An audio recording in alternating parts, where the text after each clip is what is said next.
So did you already text Nicole? No. Who? The seller? Yeah. Oh, I was.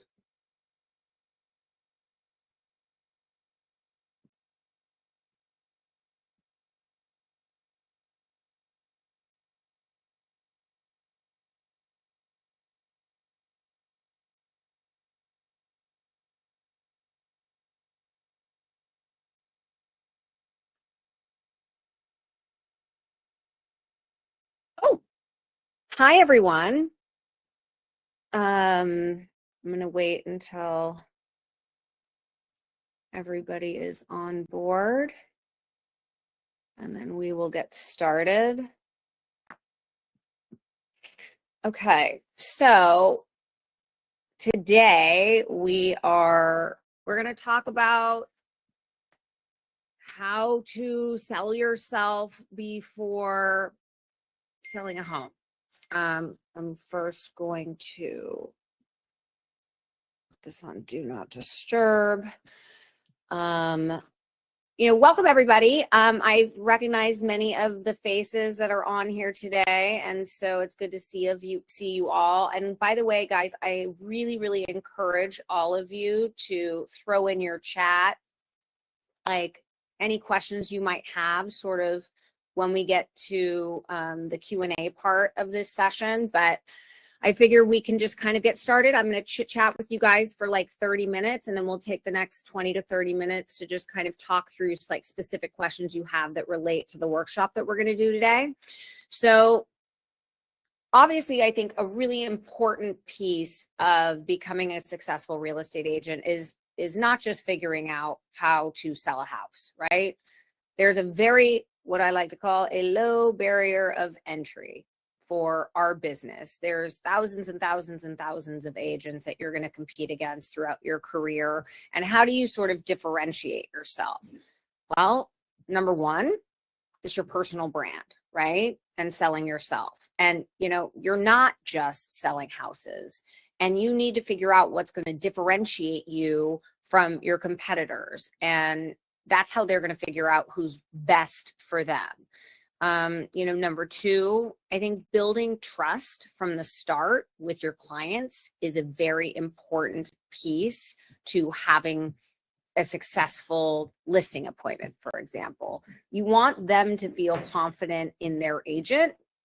And how are they going to feel confident, right? That comes down to how you present yourself, how you connect with them, and how you communicate and establish credibility with those people when you're sitting down with them. Third, understanding, I think, how your brand affects your ability to win listings. Don't forget, before you ever walk into the door, your reputation precedes you. Whether that's via your website or your social media, which has now become largely a resume for many people to kind of get a clue as to who you are before you walk in the door, are a big piece of why people choose to sit down with you in the first place. And so your brand and how you present yourself really, truly affect that and set the precedent before you walk in and meet or sit down with a client. And then also, I think becoming the go-to agents for sellers, right? You want to have consistent messaging. You want to have obviously a strong online presence because we are in the age of digital. And you also want to have some feedback about clients' success stories that you've had, whether that be in testimonials or video or however they choose to give you that sort of feedback that you can then utilize in your appointments, I think are key. So those are sort of the main goals that I want to hit today. And as I'm sort of going through them with all of you, think about your questions or think about the nuances of things that I'm talking about. Try not to jot too much down in the chat early on, or I'll have to go back. And anything that I think is prevalent along the way, I am just looking at the chat right now and I'm going back and forth between my notes and the chat. So if I see something come up, I will absolutely try to address it as we go so that we can touch on those things while we're actually, chatting today. So number one, positioning yourself as an expert, right? How do we showcase your unique value in a listing presentation? Okay, so how do you? I mean, what really does set you apart as an agent from other agents? Is it like your expertise in the area that you're working, or your expertise perhaps in the luxury space? Are you like a 10 out of 10 marketer? Like, do you have an incredible online social media where you're reaching buyers and sellers directly? What is it? Are you an incredible negotiator?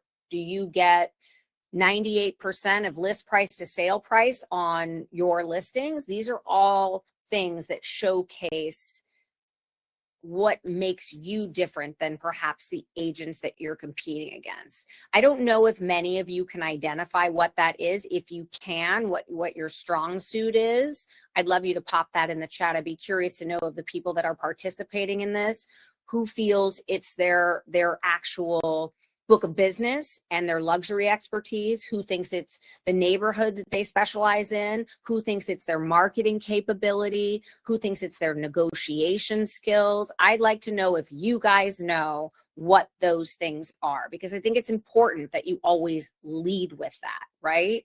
You always want to start with your strong suit. And so that's going to be really important. So you guys pop that in the chat, and I'd like to see what everybody is thinking their strong suit is, and try and limit it to one. I mean, everybody's a good negotiator here. Come on. Number two, obviously, positioning yourself as an expert would be, what's your market mastery? How long have you been in the business? How much do you know about the neighborhood pricing trends that you're working in?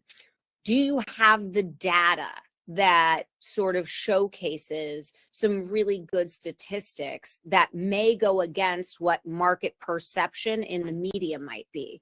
I run into this roadblock all the time where I'll go in for a listing appointment, and there's so much media, particularly in my area right now, surrounding some of the changes in local laws and real estate laws and taxes. And just overall national media surrounding real estate with interest rates lately, is still very much a topic of concern. And so what the media says is already in their heads. The only way for you guys to combat that is by being masters in your own market. That means you've got to have the statistics. You got to be able to debunk every single media piece that they might want to talk about, whether it's, well, with interest rates coming down 1/4 of a point, buyers should be out in droves. That's what I read in the Wall Street Journal yesterday. Or, national statistics on what's happening across the country in terms of metrics and sales and price increases and decreases. Well, the national media doesn't really pertain to your home in the Hollywood Hills, because technically in the last 12 months, we've actually seen a decrease in sales volume. It's gone down 21.2%. However, what we are seeing move are properties between the 5 and 6 million mark. And the reason we're seeing that is because these properties are done, which really leans into, for example, your home, because you want to price it at 6.5 or 6.9. I think if we price it under 6.5, we get into that wheelhouse of where the market is trending and moving.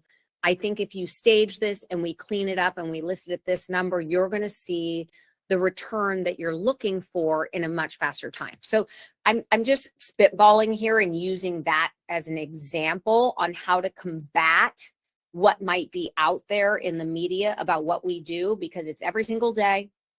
It's something that anyone who has a home who is thinking about selling is obviously going to be paying attention to, particularly in the immediate. And it's your job to showcase to them in the market that you're in how that may differ from what the national media might be saying about the real estate market. That makes you an expert. That makes them innately trust you. You're providing value, you're providing statistics, and you're able to talk to them in a way that isn't overwhelming. Yes, should you send all these statistics to them in writing, maybe prior to the meeting or after the meeting so that they have that data to really look at? Sure, but you got to be able to communicate to the client or the potential seller or even the potential buyer where the market is by virtue of knowing the market. Number 3, using obviously client testimonials, referrals, and past success stories when you're meeting people. These are obviously ways to have instant credibility with your clients. So you can hand them a sheet of testimonials of the last 15 closings you had, and you can say, of the last 15 closings I've had 15 happy clients. Here, right here is a testimonial from every single one of them. These are things that just, again, sort of reinforce what you are able to confidently speak about when you're positioning yourself as an expert in a listing presentation, an intro to a buyer meeting, or even just a dinner and a coffee. And once you sort of have a little bit more of that pitch down on how to position yourself as a market expert, this stuff will come much more organically to you. Because the last thing you want to do is look at, something too narrow and specific for a very small market and not be able to speak on it in a grander audience. So whether you're at a dinner, a networking group, a lunch, a coffee, a listing appointment, a meeting, you should really start to look at positioning yourself as an expert as sort of part 1 of how to land a client. So someone just asked me, where do you get the actual statistics to fight what the media is saying? Because remember, a lot of times the media is speaking, these are all statistics that are perhaps grabbed from NAR. For us, the California Association of Realtors will put out statistics. But when you go in and look at the real statistics in the neighborhood that you might perhaps be pitching, Esteban, maybe you're pitching, I'm just going to use LA as an example. Maybe you're pitching in Beverly Hills. Well, I can assure you of one thing. The Beverly Hills market statistics are going to be very different than the Hollywood Hills market statistics. And you need to be able to differentiate from that and utilize your local MLS to be able to pull different statistics that work to your advantage and utilize those statistics in a very simple, conversational, organic form that you can actually say, look, I know I'm giving you a lot of information, but here's the nuts and bolts on what's happening for you locally. I'll send you all these statistics because the national media is not getting a snapshot of what's actually happening in your neighborhood. Hope that makes sense. Also, under the wheelhouse of positioning yourself as an expert, I'd say the final thing that you guys want to do is remember your personal network, your professional connections, and the power of those relationships. When they know a potential client sitting across from you can hear, understand, and value the relationships that you have built over the course of however many years you've been in the business. Obviously, as a veteran and having done this for 25 years, I have many different relationships that have organically grown by virtue of doing business as long as I have, and I have them in different markets. When you're able to share that and showcase that, and even your vendors, for us, I'll use again what I live as an example right now with the fires that have taken place in Los Angeles. Everyone is struggling to get insurance. The topography in Los Angeles is vast. And, in the hills right now, which is a large part of where I do business, they're not insuring properties. So I have to be able to tap into different insurance brokers that are high fire risk that I use. I have a list of them. I hand them to my clients and I say, here's the first person you're going to call. Here's the second person. I have a very good relationship with both of them. I'm going to connect you with him personally. He will call you back within 10 minutes. He's incredibly busy, but he values the business that we do together and he loves working with my clients. That makes them feel like your relationships then become their relationships. And by utilizing those personal connections when you are meeting new potential clients, that's a really great way to, again, position yourself as an expert. So number one, what sets you apart from other agents? Your expertise, your marketing, your negotiation skills. Number two, your market mastery. Understanding the pricing trends, be able to showcase that with data-driven insights that you can talk about. Number three, using client testimonials, using referrals and past success stories. These are all ways to show credibility with your interpersonal relationships with past clients where they go, well, all of these people were happy. And finally, your personal network and your professional connections. So those 4 items are really great ways for you guys to be able to sit down with anyone, not just a buyer or a seller in a listing appointment or out in the field, showing properties and trying to squeeze in ways to connect with a new buyer you might be working with, but everywhere you go. Everybody you talk to, standing in line at a fucking Starbucks, for Christ's sake. These are all opportunities where you can position yourself as an expert in an organic way. You guys need to work on those 4 things, get a really clear picture of how you can have bullet points. That's how I do it. Like, these are the areas that I want to hit as a way to showcase me as positioning myself as an expert. I'm going to hit these 4 points and I'm going to have a little chat with them about each of those 4 points. And then all of a sudden it becomes a lot more organic for you. And that is a great way to develop a relationship with someone new. Okay. I'm going to move on to the next topic. Confidence in pitching, which I think is difficult for a lot of people, particularly newer agents that will maybe work with buyers a little more often than sellers. Maybe they've been in the business for 6 months, 1 year, 2 years. The amount of experience you have is based on the business that you do. If you've been doing it for 5 years and you've closed 4 deals, you're not that experienced. So your confidence in your pitch is going to be incredibly important. And that's why this is, I think, an integral part of being able to walk into a room and own it, no matter where you are. I think the first thing to address when you're talking about having a certain level of confidence when you're pitching to someone is speaking with authority. I know that comes maybe a little more naturally to me than perhaps it should, but it's part of being able to walk into a room and own it. I think balancing that confidence and not getting it confused with ego is incredibly important, because you always want to be approachable and you also don't want to be pushy. I've been in several pitches with some of my younger agents and, I'll join them on a pitch. Some will lean on me more than others while they're in a learning phase.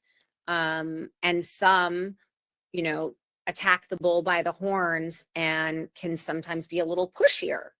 And I have certain key things that I will do to slow that conversation down if someone gets a little too pushy in an appointment. And I will have certain things that I will lean into with my less confident agents where I ask them a question and say, well, what do you think about this, Tammy? Knowing that she will know that answer. And that's a way for her to establish confidence in a room where she's obviously sitting next to me, and, a seller that is trying to decide, do they have what it takes? So I will always, as a mentor on my team in a pitch, make sure that I understand what personality I'm walking into the room with and how I can best service them so that they don't look like a sidekick of mine, but a partner of mine. And I think, you know, for those of you that are perhaps newer to the industry, I always recommend bringing someone with you that is a senior. And whether you give them a referral fee, or, you know, you establish that you're going to be running point on this listing, or however you choose to pay them. You might have a mentoring program at your brokerage. There are plenty of different opportunities to bring people with you. And I really recommend early in your career utilizing it, because A, you can learn from these people, and, you know, B, as long as you establish with them prior to the appointment how you would like to see the appointment go, so they don't just run with it and take your business and end up being the lead on something that was yours, I think it can be incredibly, incredibly beneficial. Number two, handling objections, I think, with confidence is really important. We go into every listing appointment we go into, and there's always some sort of I would say 15% of the time max, the seller will agree with me on the price that I'm suggesting. And when I land that seller, I keep them for life, because they trust me, they trust my advice, and more often than not, we'll have a much more successful process when they do. But when they do object to a pricing opinion that you might have, or a strategy that they disagree with, it's like, what do you say in pushback, or pricing, or commissions, or the marketing plans? Well, I always say it's about reframing how they need to think about it. I get pushback on staging all the time. There's ways around that. You know, I mean, I use metrics and data for staged properties. When I know that they don't want to stage, I typically will have, before I go into a pitch, I always try to have an introductory call. I want to get as much information out of them as possible.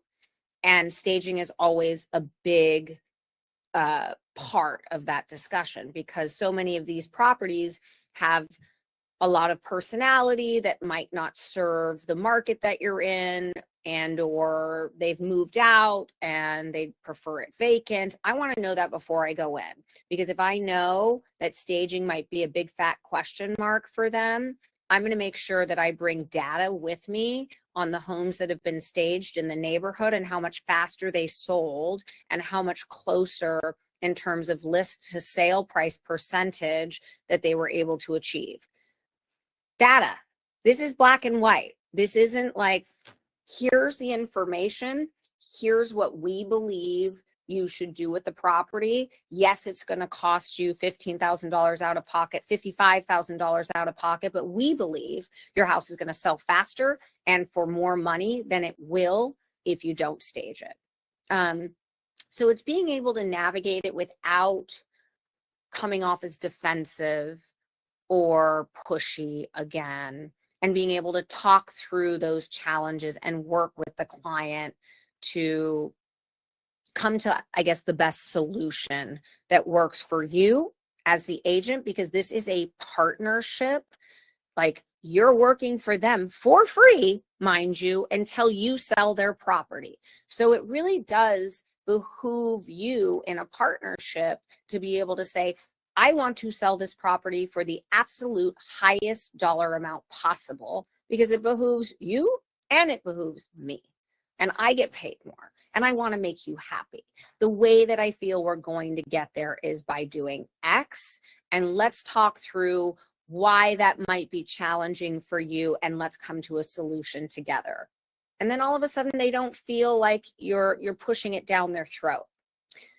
Scott had a question. Do you have any special approach when you are meeting with a seller on an expiring listing, when you want to win the new listing but not ruffle feathers with the prior listing agent?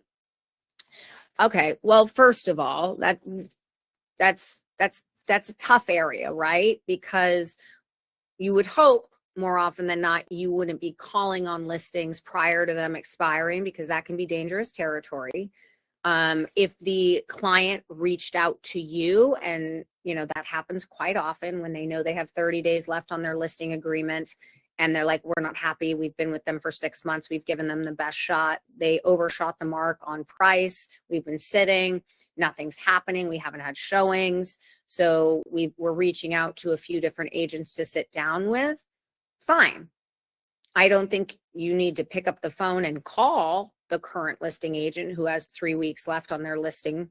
But I certainly think you do not speak poorly of the agent that you are potentially taking a listing from. And again, I would not be reaching out to clients of listings that have current signed listing contracts. You have to be really careful with this, you guys. If they have already expired, then do what you will. The listing's over, it's expired, you call on it on day one of the expiration, all bets are off. You gotta go in full force and do your best work to try and attain that listing. But I would be really weary about picking up the phone and cold calling people who already have their houses listed to see if they're happy with their agent. So just be careful with that. Another thing with confidence in pitching is, I think obviously this goes without saying, the way you establish trust with a client is by being transparent. That has lost me listings, which, I know particularly when you're in the business early on, you don't want to lose any of them, and you want to get all of it. And so sometimes we will agree to prices that don't necessarily serve the client. And I do believe that being transparent is a really important piece of the puzzle. I say it to my clients. I say, look, you're going to get with me what I tell you you're going to get. I do not lie about values. I do not buy listings. They might say, well, the other 2 people that I've interviewed told me we could get 22 million or 20. This happened to me just yesterday. Went on a listing appointment about a month ago. They don't live in the country. And I walked the property, incredible view property in the Bird Streets next to Leo DiCaprio. House is dated. It's giving 90s architectural and in the less than zero kind of way. and the property needs like a remodel. God's honest truth. And the competitive nature of the Bird Streets in the Hollywood Hills, particularly up in this area, is the properties that trade for north of 2,000 or 2,500 a foot are either really well executed remodels or new constructions. I delivered a very thorough analysis of my feelings about the property. I said we list between 14.5 and 16 on the high end. I said we could test the market at 16 as an off-market exclusive, see what kind of feedback we get. And in 30 days, if the feedback is that we're too high, we come on the market at, under 15, 14.99, whatever. Another agent, who will go unnamed, pitched the property to them at $35 million. 3 doors down, the brand new construction that was just listed by a dear friend of mine came on at 17.9 with the exact same view. How in God's name this guy pulled 35 million out of his ass is beyond me. But I picked up the phone. I talked to the seller, who again was still out of the country, and I said, look, if you believe that this agent can garner a $30 million offer or a $25 million offer for you based on your view alone, even noting all the comparables that are sitting right around you that are not at that price, I wish you the best of luck. I encourage you to do what you feel comfortable with. And if you are unhappy in 6 months with how that is going, I am here and ready to list your property at 14.5. And he said, thanks so much. And so I lost that one, but I don't want it because I am sure as hell not taking it at 25 or 30 million. it's not worth it, right? So I was transparent with the seller about it and was more than happy to walk away from a listing that I felt was nearing 80% over market, right? So it's just an example of having those kind of really honest conversations and saying, I wish you the best. This is not where I feel the value of the property is. And let me know if you figure that out in your own time. Okay, I want to move from confidence in pitching to creating like a personalized listing plan for you guys. So number one, tailoring your marketing strategy to the property, but also to the client. This is why sort of the one size fits all model does not work. Yes, you should have a fucking gorgeous listing book. It should be thoughtful. It should be well executed. It is a resume and a representation of not only the properties that you've represented, your brand, your market ability, and it should showcase all of the things that we have talked about above in a really concise, beautiful way. In addition to having this type of listing book, which obviously you are not going to change every single time you go on a listing appointment, it's important to have a secondary folder or document or pitch book, if you will, of the different areas that you want to hit that are specific to your client, number one, and how you believe they would be best serviced. So again, that goes back to you guys picking up the phone, having an introductory call with them, learning a little bit about them, learning about their goals, and utilizing that in this secondary pitch book, okay? And it's then becomes about understanding the narrative around not just them, but the property specifically and what you believe the buyer profile for this property should be. Now, obviously, every time we walk into a listing appointment, we don't necessarily get to see what the inside of a house looks like, and you might be limited in what you can do in those areas.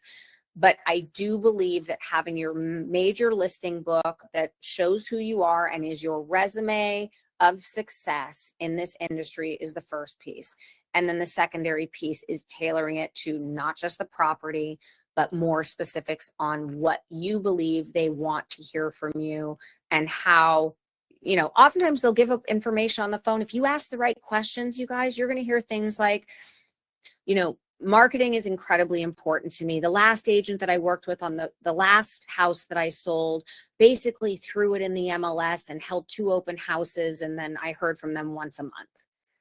So specifically in that secondary pitch pack, you're going to want to make sure that you lean heavily into marketing and all of the different opportunities that you might be able to provide for them. And then, of course, once you see the house, if you don't have the opportunity to see it ahead of time, you're going to have ideas that are going to come to you in the meeting. And you can say those things like, I'm just inspired right now because this is such a beautiful architectural.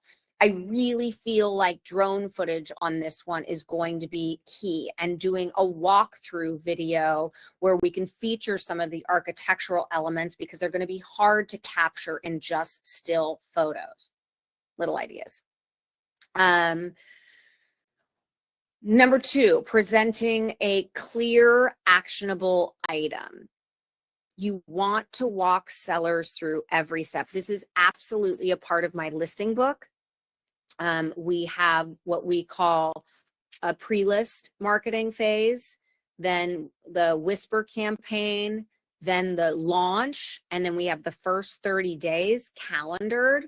We also have the second 30 days calendared and the third 30 days calendared. They will basically have a 2-page document of all of the expected dates, including photos, drone footage, video footage, staging, launch date, first open house, second open house, break, private showings, feedback after the first 30 days with a full detailed marketing report.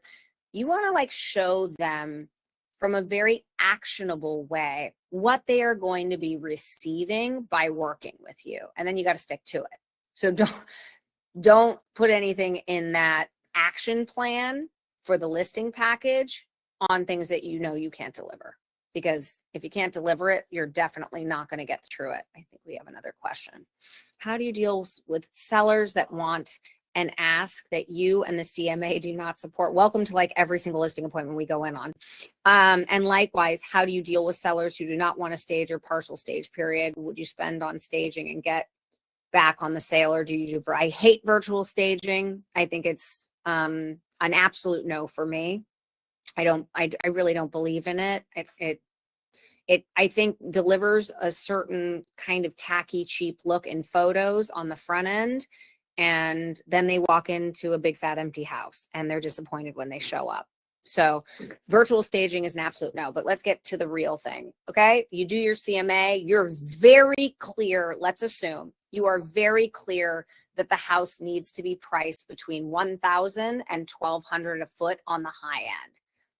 Your client wants $1,500 a foot. That's when you have to deliver the data more clearly. And then let me guess what the response is. But ours is so much better than 123 Banana Street. I know you believe that that is the case. However, beauty, my friend, is in the eye of the beholder. And these are the properties that are trading at $1,200 a foot. Here is what they look like. Your house isn't delivering that. So for us to ask a premium over $1,200 a foot, you're shooting yourself in the foot and you're going to sit on the market. Now, conversely, if we make some changes to the house, we stage the house, if we maybe paint because it's incredibly colorful. I have a couple of ideas that I believe can push the envelope on my cap, which is $1,200 a foot.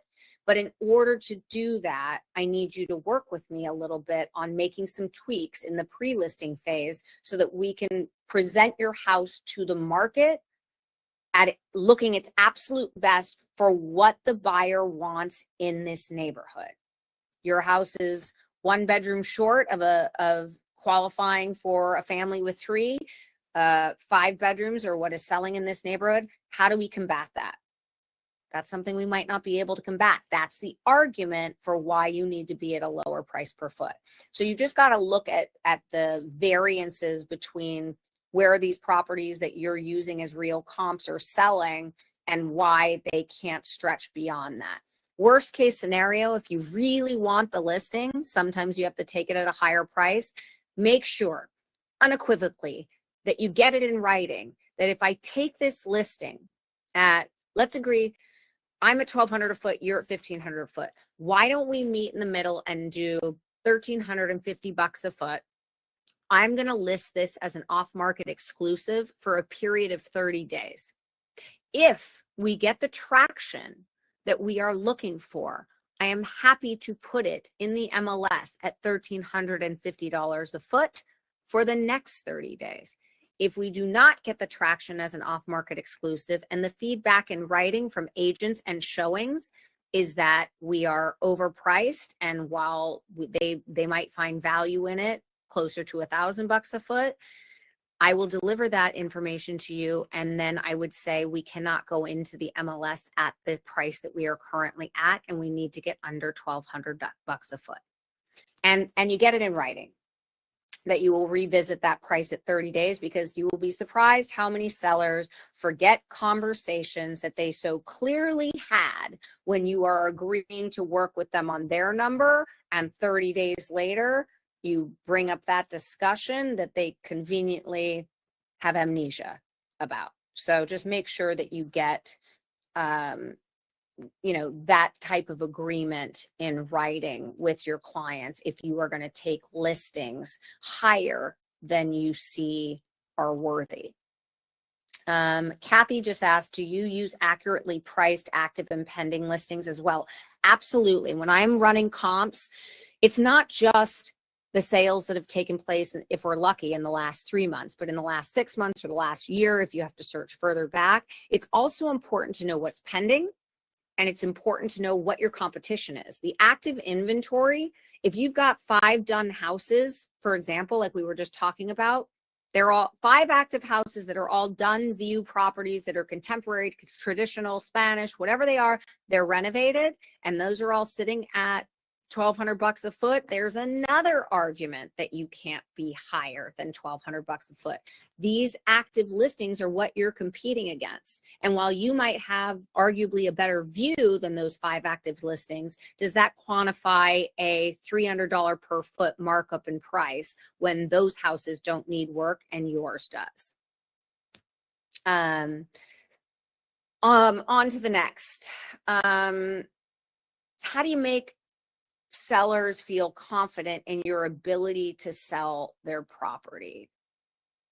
Remember, it's not just about the sale. Some clients might be like, I don't want to hear from you. Sell the property, call me when it's closed. Great, happy to do that. But most people want communication. This is the biggest asset that they have. It is important to them, and they want to feel like they're a part of the process.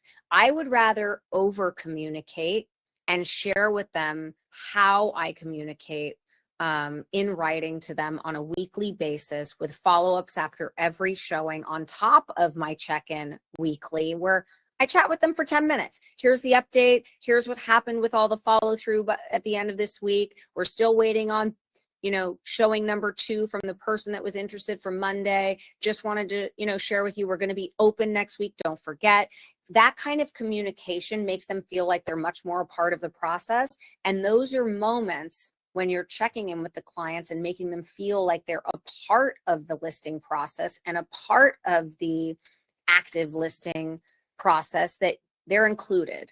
And believe me, they will tell you, oh my God, thank you so much. I've never had more communication in my entire life. Just let me know. And, let's chat in a couple weeks. I want to give you time to kind of, show the property to a few people so that we have more accurate feedback. And then when you check in with them in 2 weeks, you can say to them, look, 15 showings in the last 2 weeks, 2 open houses, no second showings. I'm a little concerned about where we are on price, that we're not getting the feedback that we're looking for. I don't want to visit this yet, but I want to plant the seed that at day 30, we might want to consider discussing a reduction. And then after you have that call, what are you doing? You're following it up. Great talking to you on, great talking to you at 3 p.m. today. I know, we talked about the 15 showings that we've had in the open houses and no second showings, and some feedback that, the house is a little high. As I mentioned to you, I don't think we should reduce yet. It is too soon. We need to get a more accurate picture and snapshot of what the market looks like at 30 days. But again, we'll table a price reduction conversation for the next 2 weeks after I come back to you at the 30-day mark. Now you've planted the seed not only in their head, you've planted it in writing. And then when you come back to them at day 30 and you still don't have an offer on the table, and you even have more feedback that the house is overpriced, you can refer back to the conversation. And when they're like, I don't remember it, say, oh, well, I actually followed up in writing at 5:42 after our call. Again, all of this communication is crucial for them to feel like they're a part of the listing plan, and they feel like you're earning your money. Remember, everybody thinks we're the most overpaid people on earth.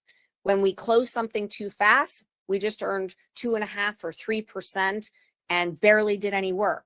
Well, yes, we did. And if you include them in all the work that you guys do leading up to the sale process, they're going to feel a lot better about paying you 2.5% to 3%. When you actually get them the price that they want, you do it in 30 days or less, and they're closing and they're happy, as long as they feel like they're a part of that process, right? So that's really it. I think I talked too long, but I want to kind of open it up for Q&A. I have a few discussion topics that I think may have been submitted prior, which I can kind of tackle. And if you guys have anything that you want to jump in on, feel free. I think we've covered a couple of these, so let me just read through them. Oh, what do you think is the most important factor in closing a listing appointment? Call to action. Like, that's like fucking real estate 101. You do not walk out of that listing appointment without knowing if they're interviewing anyone else, when they intend to make their decision by, and or having the paperwork with you for them to sign, or executing a memo that says we're listing at 5.52 million. We're going to do a 6-month listing contract at 2.5% or 3% or whatever is sort of standard in your market. I'm going to head back to my office, have my assistant put together a draft listing agreement for you. Is it better for me to text you the listing agreement, or would you like that in email, and then I'll notify you via text when it's in your inbox for your review? Okay. Like, you can't walk out of a listing appointment saying, so nice to meet you. When they say, you know, we're not going to make a decision for 2 to 3 weeks. We're interviewing some other people. What's the actionable response there? Would you mind telling me who you're interviewing? I obviously have been doing this a long time. I know a lot of people in the industry. Love to know who my competition is so I can be the best possible choice for you. See what you can get out of them. Never badmouth an agent at a listing appointment. I promise you it will come back to bite you in the ass. Certainly has with me. I've learned my lesson the hard way, where I've said that person doesn't get, you may remember this, you may not, but I said about David Parnes, he doesn't get out of bed for less than $10 million. That bit me in the ass. That said, I think it's really important that, you know, you show up and that you make sure that you are, at the end of that listing appointment, walking away with something actionable, preparing the listing agreement, signing it, and setting up photographs, setting up a stager appointment. Even if it's not, they're not ready to sign with you, say, what if I do this? I know you're not ready to sign with me, and typically I don't work on a property that I'm listing until I have a signed listing agreement to protect myself. However, I know that you are concerned about staging. I'd be more than happy to get my stager up here to take a look at it. I can probably get them up here. It's Thursday. I could probably have them up here this weekend or by Monday to do a walkthrough and then give you like a really accurate number as to what this is going to look like. And that might better help you make the decision about who you want to work with. And that's free of charge. Like, just find a way in. You know what I mean? Maybe you have a handyman. They need to fix some things around the house. I'm going to send my handyman up there to take a look. He can meet you tomorrow. I can call him right now. Like, figure out a way to see them again. Okay. Let's see. How do you deal with sellers who are hesitant to move forward with your recommendations? You know that you're right, but they are dragging their feet. Listen, most of this it always comes down to 2 things: money, and it's inconvenient. You know, the money part, inconvenience can be combated with, we'll work around your schedule. I will make sure that we do this when you're going to be out of town visiting your sister-in-law next weekend. I can meet your assistant here. We can take care of it. I'll get it painted while you are away at work. We'll be out of your hair by 5 o'clock when you come home. Whatever that looks like, try to combat it with solution-based opportunities, not with, I know you're not really on board with my price, or I know you're not really on board with staging. Why don't you think about it? That's not action. So just always try to combat it with a different layer or nuance that will give them more information to better make a decision. Because I can assure you, there's not that many agents that are going to go that extra mile without signing a listing agreement. And that might be the one reason that puts you over the edge, right? Okay, Scott says, what do you do when the home has some issues that are going to drastically impact price? Ugly wallpaper, dated kitchen, but the seller refuses to put any money into cleaning it up. It's always going to come down to price at that point. Say, look, we have 2, again, options. Seller, Janet, here's how I look at this. We have a couple of options here. I know that it's inconvenient to take down the wallpaper and do some painting, or you know, you have a dated kitchen, and we're obviously not going to get into construction here, but I do think that by taking the wallpaper down and painting, which I could have done in 2 days, is going to drastically affect the feel for a buyer walking into this property wanting to make it their own. I know that you don't, you love the wallpaper, you believe people can see past that. Most buyers that walk into a house do not have the vision. That is why staging companies are in business and thriving, because they make a lot of money for sellers that are attempting to sell at a higher possible price. And so that's a really successful way for us to be able to make small tweaks to your property that might show a much larger return for you.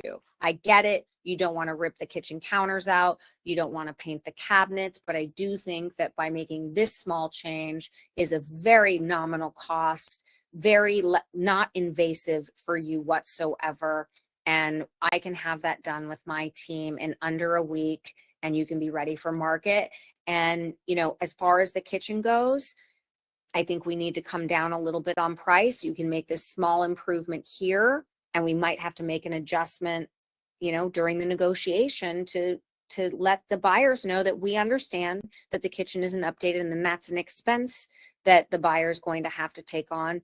We'll negotiate that and be prepared to negotiate that off your list price when we go to market. How do you position commission when sellers push back on fees? Oh man, I nip it in the butt. Like, I am not a discount broker. There are very few people I will discount my commission for, and it's family and a couple of very, very dear friends who do a ton of business with me. But you didn't call me or hire me because I'm not good at what I do. And then oftentimes the people that I find that ask that question are typically attorneys, successful entrepreneurs, or business people. Are they discounting their hourly? You know, there's nothing I love more than having an attorney who charges $1,500 an hour, you know, $500 for 15 minutes of a phone call to talk to me about my commission while I work free on your property for 6 months, and I only get paid if I close it, and you do not discount your $1,500 an hour fee, do you? And they'll say, no, absolutely not. I didn't go to school that long, and I haven't practiced law that long to where I know what my value is, and I simply am not willing to do it for less. It works 90% of the time, and 10% of the time, there's going to be someone that you'll compete against that will do it for less. More often than not, the client will tell you so-and-so is willing to do it for less. I had my sister do that to me. And I said, well, I'm not a discount broker, and I don't believe that the caliber of agent that you're talking to that's willing to take a cut on their pay is going to put in the same effort and time. I mean, listen, would you work hard for the same client that you're getting $1,500 an hour for if you were getting it for $5? No, you're going to work harder for the $1,500 an hour client. So the same applies here. If you think an agent taking this listing at 1.5% is going to work as hard as I'm going to, you're sorely mistaken. But it's a choice that you have to make, and obviously you walk away from that listing if they're not willing to do it. You know. Best strategy for following up with sellers who don't commit immediately. I follow up. Well, first of all, I gave you the action plan for when you're leaving. You always want to have like some sort of way to see them again. And let's say, oh, we'll get back to you, but we like the idea of maybe your handyman coming or maybe getting the staging proposal. You immediately follow up with, I've been using voice notes a lot lately. I think that's a different way to connect with them, and they get to hear your voice. So I'll immediately follow up with a voice note. If I have a listing appointment in the morning, I'll follow up in the afternoon. If not, I'll follow up the next morning. I always try to know their schedules as well. How do you like to communicate? You know, what time do you leave for work? What time do you take the kids to school? All of those things are relevant if you want a response, and I'll tailor my messaging around that. But voice notes have been really effective. And you'll find that oftentimes they'll be like, oh, it took me a minute to figure that out, or they'll voice note you back and have like a bigger dialogue about it. And that creates, I think, more rapport than text or email. Obviously, we want a lot done via email to protect ourselves from a legal standpoint. But when you haven't gotten that commitment yet, I would follow up once a day, every day, send them a thank you note, send them times. Say, I've spoken to my stager, I've spoken to my handyman, I've spoken to my painter. They can be there at the following times for you. I'm happy to be there to oversee it. Here's when they're available. Let me know what works for you. I want to make this as easy as possible, and do it in a voice note. I'm not a big fan of like the video notes yet. Like, do they really need to like see my face? I don't think so. Let's see, what else do I have? I mean, have I ever walked away from a listing, and why? I think I shared that story with you guys earlier. I was not willing to list a property 50% over market because some ding dong that was competing against me decided to buy the listing. No, not doing it. How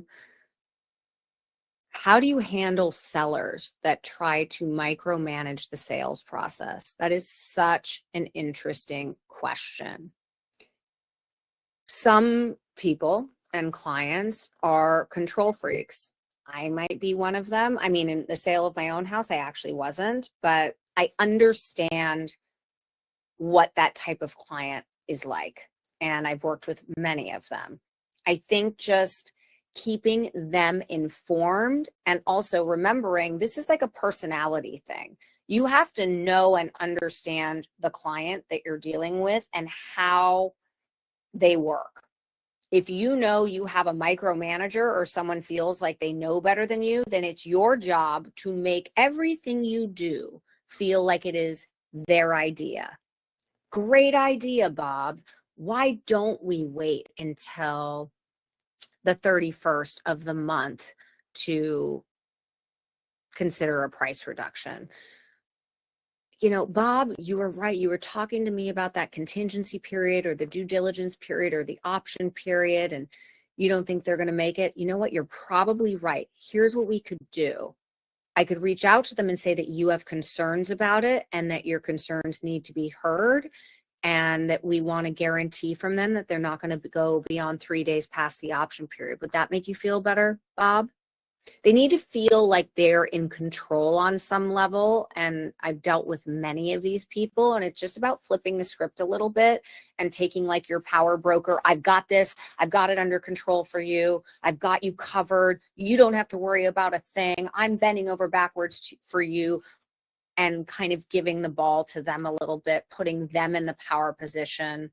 You know, sometimes it might be them scolding you a little bit. You're absolutely right. My apologies. I should have handled it differently. I know we agreed to communicate 3 days a week at 8 a.m.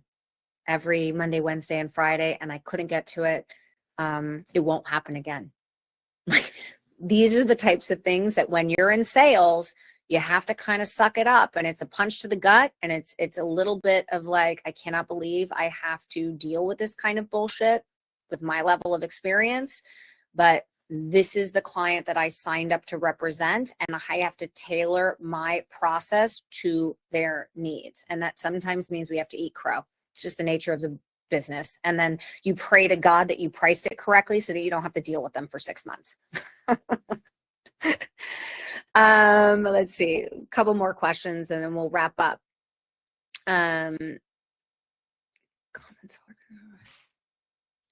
How do you reframe common seller concerns about pricing or market conditions? I have been dealing with that for the better part of the last couple of years. This year is even crazier because, you know, we're dealing locally with fire recovery and a lot of uncertainty in the Los Angeles market, and it's been all over the place. I think, again, it's don't promise what you can't for sure deliver. I think a lot of agents, because they're salesmen, want to overpromise and then they underdeliver, and then people are disappointed. I think you say, let's try this. let's be in communication about feedback and showings and how this is going. It's hard to say because you have such a special house, Bob. It's really hard to say if we can push the envelope here or not based on current market conditions, because the market conditions are shifting every day, and there's been so much uncertainty in the market for the last couple of years that we just need to put our best foot forward and deliver a product that is going to appeal to the masses, and hopefully we have success. In the event that we aren't succeeding as fast as we were hoping, I think we just stay in constant communication, and we have to make adjustments. That is the nature of selling anything. When it doesn't sell, we make adjustments, whether that be, a monetary adjustment in the price, to a tweak of the staging, to removing some personal items that may not be appealing to a buyer, whatever that looks like. Planting new flowers out front and making the curb appeal pop, taking new pictures. We always have to keep constantly making adjustments so the seller's concerns about maybe what market conditions might be, or should we sell this year or next year, I don't believe in that. I believe in there's no better time to sell than right now. And if you're effectively priced and you have a good product, you will sell. Do your stagers do a consultation for free? Yes, they do. All of our stagers will go to a house and give us a bid because they're trying to sign a damn contract for $50,000. So all of our stagers will meet at a property and walk the property, walk the rooms, take photographs, go back to their desks, put together an estimate of what that might cost, and then we can deliver it to our sellers. And I'd say 80% of the time those staging contracts are signed, so stager wins. So, they're giving you 30 minutes of their time to do a walkthrough. On the back end, they sign a contract for 50 grand in staging. That's really it, y'all. Kathy said she likes the voice notes tip. I will say about the voice notes, I can't stand my voice. Like, I'm one of those people that doesn't even like my voice on the voicemail. Like back in the day when we used to have voicemail, I used to do it like 850 times, and I hated it all 850 times. But I think when you're speaking organically and you might have a couple of points up that you want to hit, it's just like, hey, Jack, Tracy here. I'm in the car right now, so I thought I'd voice text you, but I was thinking about your property and thinking about our meeting. And I just think I just got really excited about the opportunity to work for you. So while I was in the car, I called my stager, and I actually called my landscaper, and he said he's willing to come over. I'm going to cover the cost. I want to plant some flowers out front. I'm hoping that I could get up there and get out there next week. Let me know if that works for you. Anyway, have a great day. Say hi to the kids. Bye. So anyway, I hope that this session was helpful for you guys. I love chatting with you. I hope it's actually some good takeaways for you, and look forward to seeing you guys again. See ya. Bye, y'all.